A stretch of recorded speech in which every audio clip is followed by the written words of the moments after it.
Greetings my bakers, hope you're having a great day so far. Welcome back to another Principles of Baking episode. Today we're comparing long fermentation methods, cold versus room temperature. So let's go to the kitchen and get started. Slow fermentation makes the tastiest bread.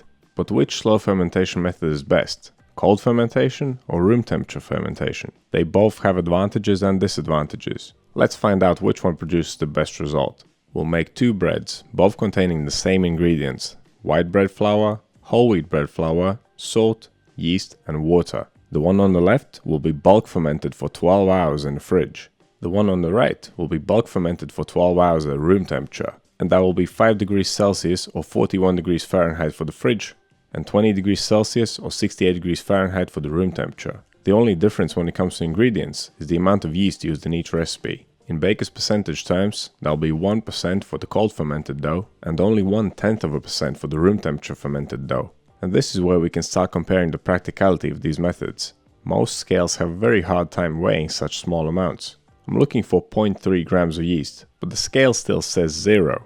And once I get to half a gram, and who knows, is it half or is it not, as soon as I try to remove a bit, it jumps back to 0. So when you're making a small batch of dough, like most of us home bakers do, this can be quite an issue, because you really don't want to use too much in such a recipe. Even if it's slightly over, you risk over fermenting your dough. Unlike with cold fermentation, at room temperature, yeast multiplies exponentially, so the more time goes by, the faster it multiplies. And when you combine that with room temperature inconsistencies throughout the day, you run a risk of something going wrong.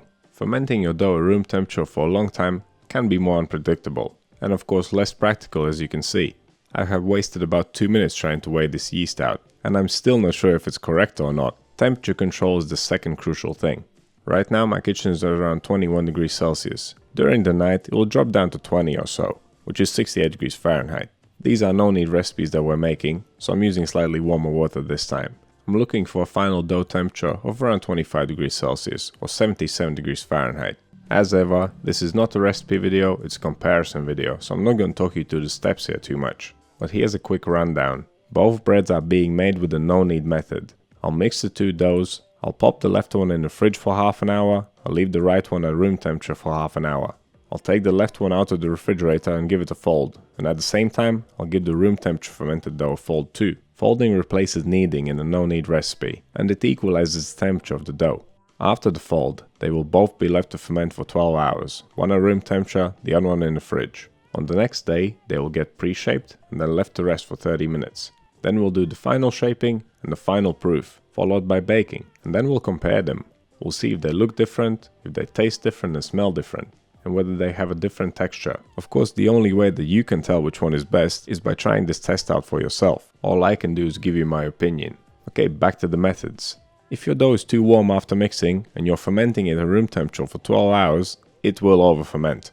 If your dough is too warm and you're fermenting it in the fridge, then there's no problem. Refrigerate it, pull it out after 15 minutes, give it a fold, refrigerate it again, and give it another fold. The surface of the dough cools down rapidly in the fridge. When you fold the dough, the cold part gets folded into the middle, and the dough gets cooled down evenly and quickly. And unlike room temperature, your fridge temperature will be more consistent. After you experiment a couple of times, you will find out the perfect amount of yeast needed for fermenting the dough in the fridge in a certain amount of time. I usually stick to 1%. I know that this amount of yeast will make the dough rise in around 12 hours. But if I really want to maximize on flavor, I can easily leave the same dough in the fridge for another day or two. At such low temperatures, yeast activity grinds down to a halt, whilst organic acids and bacteria still keep fermenting the dough and developing flavor and texture. You definitely cannot do that at room temperature. Even if I used the tiniest amount of yeast, this dough would over-ferment in 2 or 3 days for sure. As I said, at room temperature, yeast grows exponentially,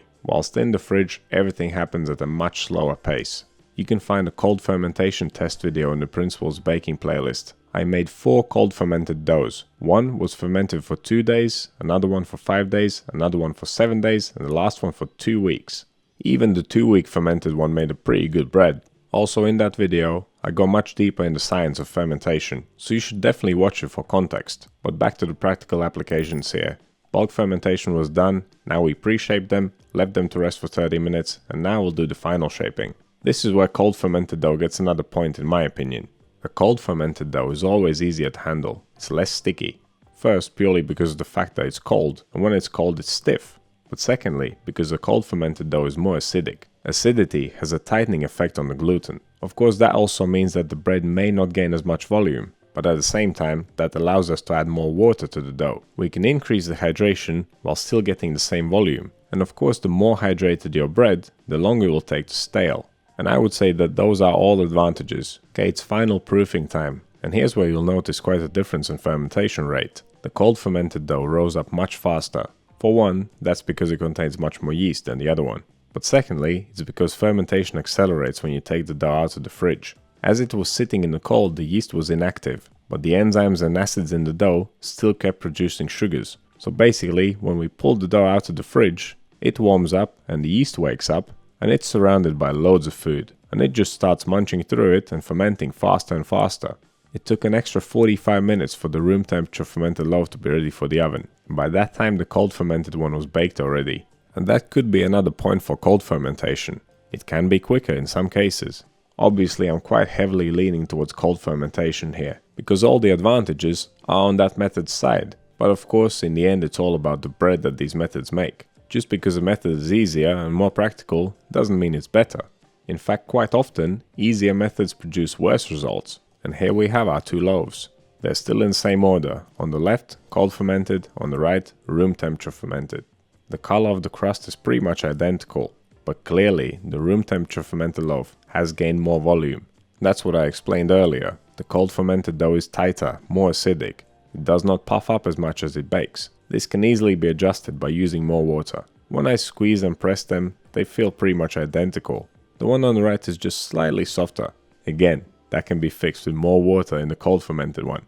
I expected the difference in texture and volume, but when it came to smell and taste, I was pretty surprised. They were very like each other. The cold fermented bread was just slightly more acidic. I expected there to be a bigger difference. I thought that the cold fermented bread will have a much stronger taste. It was so hard to tell the difference that I had to taste them twice. Of course, taste, smell and texture is highly subjective, and I can't tell you which one you will like best. To me, they are extremely similar, but I do prefer the cold fermented one. And when you combine that with the fact that it's a lot easier to make, more practical, more predictable, then there is no good reason not to ferment your dough in the fridge. But I would love to hear your thoughts on this. Do you think that there are times when room temperature fermentation makes more sense than cold fermentation? And I'm not talking about fridge space. I want to hear some better reasons.